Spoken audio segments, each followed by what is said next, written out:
So ito naman, ginagamit naman ito kung paano mo sabihin, kung paano mo bigyang pangalan yung mga bagay. Ganito po siya. Yung inilalagay natin sa number one, now number one, yung mismong pangalan. Halimbawa, ano yung pangalan ng company mo? Diyan may lalagay. Tapos, ilalagay mo naman sa number two, anong klaseng lugar ba siya? Company ba siya? School ba siya? Bahay ba siya? Address ba siya? Etc. So once again, sa left side, ano yung mismong pangalan? Sa right side, anong klaseng lugar siya?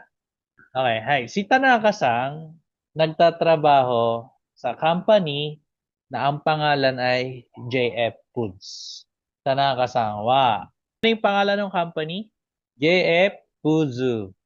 Pagkalagay mo ng noong mismong pangalan, ilalagay mo na yon Toyo.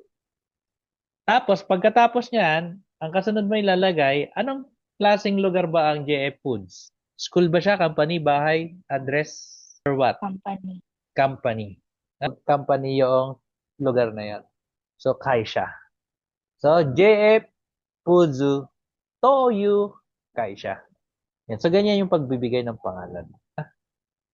Particle de, hataraite imasu. So, there's nothing to do with the particle de kasi pinangalanan lang naman natin yung yung company name niya or yung company niya pinangalanan lang natin. Another example, I live in town called Wakanda. Watashi wa sundeima. Saan ka nakatira? Ano yung pangalan ng tinitirhan mo? Wakanda.